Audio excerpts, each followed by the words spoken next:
একটা আজকে সুখের বিষয় হচ্ছে তিনবারের নির্বাচিত প্রধানমন্ত্রী জাতীয়তাবাদী দলের চেয়ারপারসন, সারা বিশ্ববাসী যাকে অনেক শ্রদ্ধার সাথে চিনে জানে,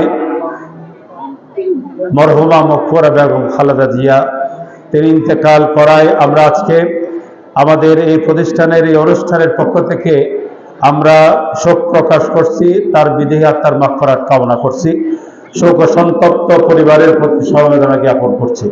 পুরস্কার এখানে ওই যারা বিভিন্ন সাংস্কৃতিক প্রতিযোগিতা, এখানে হাফ নাত, কিরাত, আজান, ক্রীড়া এবং বিভিন্ন ইভেন্টসে প্রায় 27-28টা ইভেন্টের মধ্যে তোমরা প্রতিযোগিতা করে যারা সফলতা অর্জন করেছো তাদের জন্য আমরা পুরস্কার এনেছি। তো যেহেতু আমাদের অতিথিবৃন্দ, প্রধান অতিথি মহোদয় এবং বিশেষ অতিথিবৃন্দ যাদের পরিচয় ইতিপূর্বে তুলে ধরা হয়েছে, তোমরা জানো ছিল, তো তারা যেহেতু অনেকক্ষণ সময় আমাদেরকে দিয়ে, অনেক প্রতিকূলতার মধ্যেও, অনেক ব্যস্ততার মধ্যে অনেকক্ষণ সময় আমাদেরকে দিয়েছে, প্রতিষ্ঠানের পক্ষ থেকে, পরিচালনা পর্ষদ, ছাত্রছাত্রী, শিক্ষক শিক্ষিকা, কর্মচারী সকলের পক্ষ থেকে আমরা সবাইকে অভিনন্দন জানাচ্ছি, কৃতজ্ঞতা স্বীকার করছি। আল্লাহ সকলের হায়াতের মধ্যে বরকত দান করুন, এবং আমিন। তোমাদের ফার্স্ট, সেকেন্ড, থার্ড যারা হয়েছে এবং আরো অনেকে আছে, আলহামদুলিল্লাহ অনেক ভালো রেজাল্ট তোমরা করেছো, A+-এর সংখ্যা অনেক বেড়ে গেছে। তো এটা জানতে পারবো, আমরা ফলাফল থাকিয়েও দেব। এখানে তোমাদেরকে বলা হবে, আমরা বক্তব্য শেষ, দোয়া শেষ করার পর আমাদের শিক্ষকগণ এখানে দিয়ে দিবেন, আমরা অতিথিদেরকে নিয়ে অফিসে চলে যাব। একটা কথা বলি, সেটা হলো আমরা নবগঠিত যারা আমাদের পরিচালনা পর্ষদ রয়েছেন অনেকে এখানে উপস্থিত আছে। তো আপনাদের কাছে আমার একটা আবেদন থাকবে, মান্নান ভাই কিছু কথা বলেছেন বাস্তবতার নিরিখে, সকলের কাছে আমার সুনাম নাই, আমার কিন্তু দুর্নাম বেশি। কর্তৃপক্ষের কাছে আগে বলা হতো, আমাকে ডেকেছিলেন একবার আমাদের সভাপতি মহোদয় যিনি ইন্তেকাল করেছেন, তো একটা বদনামের খবর নিয়ে যখন বলেছেন, বলে আমার বদনাম করেছে, হ্যাঁ করেছে, তাহলে বুঝবেন আমি আমার প্রিন্সিপালিটির মধ্যে আমি ঠিক আছে, কারণ কাজ করতে গেলে আমার দুর্নাম হবে। যারা অলস আছে, যারা গাফেল আছে, যারা পড়ালেখায় ফাঁকিবাজি করে, তাদেরকে যখন আমি চাপ দেব, তাদেরকে যখন ভালোভাবে চলার জন্য প্রেশার দেব, স্বাভাবিক আমাকে ভালো জানবে না, তারাই সেখানে গিয়ে দুর্নামটা করবে। এটা হলো বাস্তবতা। দ্বিতীয় নম্বর হলো যে ইনশাল্লাহ আপনারা সহযোগিতা করবেন, আমরা আছি, আমাদেরকে সহযোগিতা করবেন, উৎসাহ দেবেন। একটা কথা বলি, আপনাদের কাছে কিন্তু এই দলে দলে যাবে আমার বদনাম বোঝানোর জন্য, এই সুকৌশলে আপনাদেরকে কনভিন্স করার জন্য চেষ্টা করবেন। আমি অনুরোধ করব, সব মন দিয়ে শুনবেন, তবে আমার থেকে জেনে তারপর একটা সিদ্ধান্ত আপনারা গ্রহণ করবেন। মেহরবানি করে আমার থেকে জেনেই আপনারা এটা বিবেচনা করে দেখবেন। এই জিনিসটা যদি করে তাহলে বাস্তব জিনিসটা ফুটে উঠবে, প্রতিষ্ঠানের জন্য লাভ হবে। অভিভাবকবৃন্দ যারা আছেন, খুব সংখ্যক আপনাদের উদ্দেশ্যে বলতেছি, আমাদের ভর্তি প্রক্রিয়া আগামীকাল থেকে শুরু হচ্ছে। যারা নতুন আসবে তাদেরকে আমরা যাচাই বাছাই করে আমরা পরীক্ষাও নেব, তারাও ভর্তি হতে পারবে ওই যাচাই বাছাইয়ের পর। আর যারা পাস করেছে, এক শ্রেণী থেকে উপরের শ্রেণীতে যারা উঠেছে, তাদেরকে আবার সেশন ফি দিয়ে পরবর্তী ক্লাসে ভর্তি হওয়ার একটা সরকারি বিধান আছে। সেই হিসেবে আমরা আমাদের কালকে থেকেই, আপনাদের উদ্দেশ্যে বলতে, কালকে থেকে আমাদের সেই প্রক্রিয়া আরম্ভ হবে। আপনারা আসবেন, আপনাদের ছেলে মেয়েদেরকে নিয়ে আসবেন, আপনারা জানতে পারবেন আমাদের সামান্য একটা ফি আছে, এটা দেবেন। তো বিশেষ ক্ষেত্রে যারা একেবারে অসহায়, যারা একেবারে অসচ্ছল, আমরা কিন্তু সেটা বিবেচনায় রাখি। আমাদের সম্মানিত গভর্নিং বডির সদস্যরা আছেন, তাদের একটা এখানে সুপারিশ থাকে এবং আমাদের টিচাররা আছে, একটা সুপারিশ থাকে, সেই নিরিখে আমরা চেষ্টা করি। অভিভাবকদের উদ্দেশ্যে বলবো, এটা একটা ডিগ্রি মানের মাদ্রাসা, রানীহাট আল আমিন হামিদিয়া ফাজিল ডিগ্রি মাদ্রাসা। এখান থেকে ফাজিল পাস করা অর্থ হলো ডিগ্রি কলেজ থেকে আপনার আর্টস, সায়েন্স বা কমার্স থেকে ডিগ্রি পাস করার সমমানের সার্টিফিকেট অর্জন করা। অর্থাৎ ফার্স্ট ক্লাস সিটিজেন হওয়ার জন্য ডিগ্রি পাসের প্রয়োজন হয়, সেই সার্টিফিকেট কিন্তু রানিয়ান মাদ্রাসা আপনাদেরকে দেবে। তবে এই রাজানগর তথা এই উত্তর রাঙ্গুনির পাশে বৃহত্তর রাজানগর, ইসলামপুর বা আশেপাশে যত ইউনিয়ন আছে, তাদের জন্য এটা অনেক একটা সুখবর, তাদের জন্য সৌভাগ্যের বিষয়। যে তাদের এলাকার মধ্যে একটা ডিগ্রি মানের ফাজিল মাদ্রাসা আছে। আমি আপনাদের উদ্দেশ্যে বলবো, একটা জিনিস খেয়াল রাখবেন, ওই আপনার ব্যাঙের ছাতার মতো অনেক প্রতিষ্ঠান আছে, অনেকে ব্যবসা বাণিজ্যকে কেন্দ্র করে। আমারও একজন টিচার বা এখানে কিছু আছে এরকম, ওই ব্যবসার উদ্দেশ্যে নুরানি দেওয়া, হেফজখানা দেওয়া, ওই ব্যাঙের ছাতার মতো।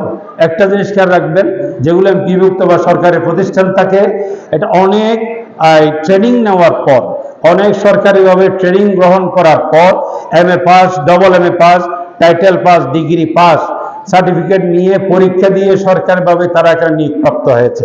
তো এই ব্যাঙের ছাতার মতো যেগুলো প্রতিষ্ঠান আছে, তাদের কাছে সামান্য মাত্র নামে মাত্র একটা সার্টিফিকেট আছে, কিন্তু এই অভিজ্ঞতা, এই যোগ্যতা কিন্তু তুলনামূলক অনেক কম। এই জিনিসটা মাথায় রাখবেন। ছাত্রছাত্রী দেবেন যারা ভালো মানের শিক্ষার্থী, যারা ভালো মানের এখানে শিক্ষিত হবে, তো সেই চিন্তাটা আপনারা মাথায় রাখবেন। আপনারা বাড়িতে গিয়ে সেটা চিন্তা করবেন। আপনারা জেনে খুশি হবেন, আমাদের নুরানি শাখা আগে ক্লাস 2 পর্যন্ত ছিল, অর্থাৎ প্লে, নার্সারি যেটা শিশু, তারপর 1, তারপর 2, 4টা ছিল। এখন আমরা 3য় শ্রেণীতে নুরানি শাখাটা বর্ধিত করেছি। তো আমরা চিন্তা করতেছি নুরানি শাখার মধ্যেই প্রাইমারি ওই লেখাগুলোগুলো যাতে তারা ভালোভাবে রপ্ত করতে পারে, শুদ্ধভাবে পড়তে পারে, শুদ্ধভাবে লিখতে পারে, এই যোগ্যতা প্রতিভা যদি তারা অর্জন করে, তাহলে পরবর্তী ক্লাসে গেলে তারা ভালো করবে। আমরা সেটাও করে রেখেছি আপনাদের জন্য। তাই আপনারা আপনাদের ছেলে মেয়েদের এখানে নিয়ে আসবেন, এই প্রত্যাশা থাকবে। আশা করি আজকে আমরা ফার্স্ট, সেকেন্ড, থার্ড যাদেরকে পুরস্কার দেব, আপনাদের সন্তান, তারা যখন পুরস্কার নেবে আপনাদের অন্তরটা অনেক বড় হবে, অনেক খুশি লাগবে। সেটা হলো, আজকে আমার ছেলে রানিয়াট ফাজিল মাদ্রাসা অমুক শ্রেণীতে ফার্স্ট হয়েছে, সেকেন্ড হয়েছে, থার্ড হয়েছে। তৃতীয় নম্বর যে কথাটা একেবারে সর্বশেষ আমি বলতেছি, সেটা হচ্ছে যে আমাদের উপাধ্যক্ষ মহোদয় এবং আমাদের উপাধ্যক্ষ জনাব আলহাজ মোহাম্মদ আব্দুল মান্নান সাহেব, আমাদের ইংরেজি বিভাগের সহকারী অধ্যাপক জনাব বাবু রঞ্জন কুমার দেব, দুজনে আমাদের অত্যন্ত শ্রদ্ধার প্রাপ্ত। উপাধ্যক্ষ মহোদয়, আমার মনে হয় তিনি সুপারিশ না করলে আমার এখানে আসে কষ্ট হয়ে যেত, অথচ তিনি এখানে প্রিন্সিপাল হওয়ার হকদার ছিলেন। আমাকে বলতেছেন স্বাভাবিকভাবে অ্যাকর্ডিং টু সিনিয়রিটি আমার সব কিছু আছে, কিন্তু এ প্রতিষ্ঠানে আমি প্রিন্সিপাল হব না, আমার সে খাহেশ নেই। আমাকে আগে ভাগে তিনি প্রপোজ করেছেন, এবং আফসারুজুর আছে, উনি আজকে বাড়িতে আছেন, বলছে আপনাকে 2 বছর ধরে আমরা এখানে অবজারভেশনে রেখেছি, তো আপনি এখানে আসেন, আমরা অনুরোধ করতেছি। আসলে ওনার সহযোগিতা পাওয়াতে এখানে আসা আমার সহজ হয়েছে। সাথে সাথে উনি একজন সফল পিতা, যার ছেলে আশরাফ এখান থেকে পড়ে গিয়ে ইসলামিক হিস্ট্রি থেকে অনার্স মাস্টার্স সহ BCS পাস করে বর্তমান চট্টগ্রাম শিক্ষা বোর্ডের মধ্যে সহকারী সচিব। অনেক গর্বের বিষয়। ওনার আরেকজন মেয়ে এখানে সামিয়ানা সাইবা আসছে ঢাকা ইউনিভার্সিটি থেকে পাস করে, কৃতি শিক্ষার্থী একজন মেয়ে। দেখো অনেক কষ্ট করে, বাইজুল আমাকে বলতেন এই মেয়েটা ঘরে যাবার কলজা ছিঁড়ে যায়, এই একটা মেয়েকে ঘুরে আমি এখানে বদ্ধেশ্বর লেখাপড়ার জন্য ছেড়ে দিতে হয়েছে। আজকে সে আহসানুল্লাহ ইউনিভার্সিটিতে আজকে প্রবাসী হিসাবে, লেকচারার হিসেবে জয়েন করেছে। এটা অনেক বড় গর্বের বিষয়। তো এটা বলার কারণ হচ্ছে তোমরা উৎসাহিত হবে, তোমরাও এটা এভাবে, আমাকেও আমি এভাবে গঠন করব। আজকে যিনি প্রধান অতিথির ভাষণ রেখেছেন, এরা এলাকার কৃতি সন্তান, যার বাবা যদি না হতো এত শিক্ষা প্রতিষ্ঠান মনে হয় এভাবে গড়ে ওঠা অনেক অনেক কঠিন হতো। এবং রহম আলী তালুকদার রহমতুল্লাহ আলাই, আবুল হাসান তালুকদার, এবং তাদেরকেও শ্রদ্ধার সাথে আমি স্মরণ করতেছি, যারা জায়গা জমি না দিলে, তারা সহযোগিতা না করলে, এবং বিদ্যার প্রতি উৎসাহী না হলে এত শিক্ষা প্রতিষ্ঠান এখানে গড়ে ওঠা সম্ভব হয়তো হতো না। আজকে তিনি একজন রত্নগর্ভ একজন পিতার সন্তান। আমাদের পেয়ার মহোদয় বলেছেন, তোমাদেরকে উৎসাহমূলক বক্তব্য দিয়েছেন, এবং বিশেষ অতিথিবৃন্দ অনেক চমৎকার কথা বলেছেন। সেগুলো অনুযায়ী তোমরা অ্যাডভান্স হবে সে প্রত্যাশা রাখি। একটা কথা বলি, এটা লুকায়িত একটা প্রশ্নের উত্তর।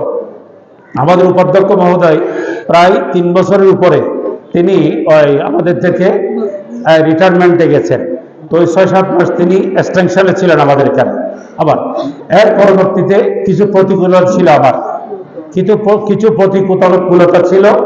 এরপরও গত 24 সালে আমরা ওই আমাদের আগের সভাপতি সাহেবকে নিয়ে আমরা চূড়ান্ত একটা সিদ্ধান্ত নিয়েছিলাম যে রঞ্জন বাবু ওনার একটা ওই জন্ম তারিখ নিয়ে বড় একটা জটিলতা ছিল, অর্থাৎ রিটায়ারমেন্টে তিনি 24/10/25 ওনার রিটায়ারমেন্ট প্রকৃত অর্থে, কিন্তু এমপিও শিটের মধ্যে আরো 3 বছর বর্ধিত আছে ওনার জন্ম তারিখটা ভুল হওয়ার কারণে। তো এটা সংশোধন করে চূড়ান্ত করে আমরা খেয়াল করেছিলাম একসাথে আমরা একটা অনুষ্ঠান করব। বিভিন্ন প্রতিকূলতা ছিল এবং সাথে সাথে 24 সালে যেটা করতে চেয়েছিলাম সেটা হয় নাই।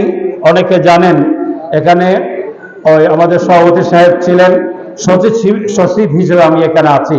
তো অহেতুক মিথ্যা মামলায় জড়ানো হয়েছে, আমাকেও জড়ানো হয়েছে অহেতুক মিথ্যা মামলা। আমরা প্রায় মামলাতে আমরা খারিজ পেয়েছি এবং এটা সার্টিফাইড কপিটা আমরা নিয়েছি। তো জীবনে আমার 14 গোষ্ঠীর কেউ কোনোদিন থানা যায় নাই, পিবিআই অফিসে যায় নাই, ওই গোয়েন্দা অফিসে কোনোদিন যাই নাই। আমাকে যেতে হয়েছে, অনেক টেনশন পোহাতে হয়েছে, অনেক প্রতিকূলতা। আমি একজন মানুষ, আমার ভাইস প্রিন্সিপাল নাই, অনেক প্রতিকূলতা। অথচ একটা ওই ফতেরঘাটের একটা ছেলেকে 2-1 জনের পুশিংয়ে, ইন্টারনাল প্রতিষ্ঠানের 2-1 জনের পুশিংয়ে একটা ফতেরটা ছেলেকে সহযোগিতা করে আমাকে বলিয়া করে ইনশাআল্লাহ আল্লাহ সহায় ছিলেন, আমরা সত্যের উপর ছিলাম, সব মিথ্যা প্রমাণ করে ইনশাআল্লাহ আমরা খারিজ পেয়েছি। যাই হোক, এই জন্য আমাদের একটু বিলম্ব হয়েছে। আপনারা আন্তরিকভাবে সহযোগিতা করবেন। যারা প্রতিষ্ঠানের সাথে দুশ্মনী করতেছেন আমরা চিহ্নিত করে দেব, আপনাদের সামনে দাঁড় করাবো। যার যেটা প্রাপ্য আইনানুগভাবে আপনারা সেটা গ্রহণ করবেন এবং বলবেন এভাবে আমাদের প্রতিষ্ঠানকে সামনে নিয়ে যেতে হবে, আমরা ইনশাআল্লাহ নেব। সেই প্রত্যয় এবং সেই প্রতিজ্ঞা আমাদের রয়েছে। যাই হোক, আমি ওই সকলকে ধন্যবাদ জানাচ্ছি যারা আমাদেরকে সময় দিয়েছেন, অভিভাবক যারা আমাদেরকে অনেক কষ্ট করে সময় দিয়েছেন। মাঝে মধ্যে আপনাদের কষ্ট কিন্তু করতে হবে, তাই আপনাদের খেদমতে আবেদন থাকবে। যারা যেখানে যান, এই মাদ্রাসায় নুরানি সেকশনও আছে, এই মাদ্রাসায় আমাদের যোগ্য টিচাররা এসেছেন, অনেক ভালো টিচার আমরা পেয়েছি। আপনাদের ছেলে মেয়েদেরকে একেবারে দুনিয়াবি যেটা স্কুল কলেজের সাথে যেগুলো বিষয় আছে আমাদের সেগুলো আছে, সাথে সাথে কোরআন হাদিস সংশ্লিষ্ট, ইসলাম ধর্ম সংশ্লিষ্ট এই বিষয়গুলো আমরা পড়াবো। দুনিয়াও পাবেন, আখিরাতও পাবেন। এটা দুনিয়া, কোরআন পাকের মধ্যে আছে যারা আখিরাতকে পাওয়ার লক্ষ্যে দুনিয়াকে গঠন করে তারাই শ্রেষ্ঠ মানুষ, তারাই কামিয়াব। সেই শিক্ষাটা আমরা দেওয়া প্রত্যয় আছি, আমরা সেই প্রত্যাশায় আমরা আছি, আমরা সেই কষ্ট করে যাব। সবাইকে ধন্যবাদ জানাচ্ছি। আমরা যে প্রধানমন্ত্রী মরহুমা মকবুরা বেগম খালেদা জিয়া, তার মাখরজ একবার সূরা ফাতিহা শরীফ, 3 বার ইখলাস শরীফ, একবার দুরূদ শরীফ পড়ব।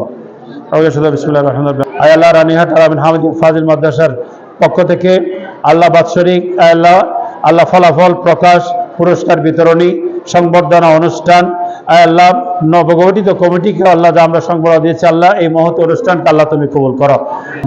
বিশেষ করে আল্লাহ আমরা অত্যন্ত শোকাহত যার প্রস্থানে মরহুমা মকবুরা বেগম খালেদা জিয়া 3বার সফল প্রধানমন্ত্রী, আল্লাহ তার আত্মার মধ্যে সব বকশিশ করে দিও আল্লাহ। আল্লাহ তার জীবনের গুণাগুলো ক্ষমা করে দিও আল্লাহ, তার দরজাতকে বুলন্দ করে দিও আল্লাহ রব্বুল আলামিন। এই সার্বভৌম এই প্রতিষ্ঠা বাংলাদেশের উপর তোমার খাস রহমত দান করো।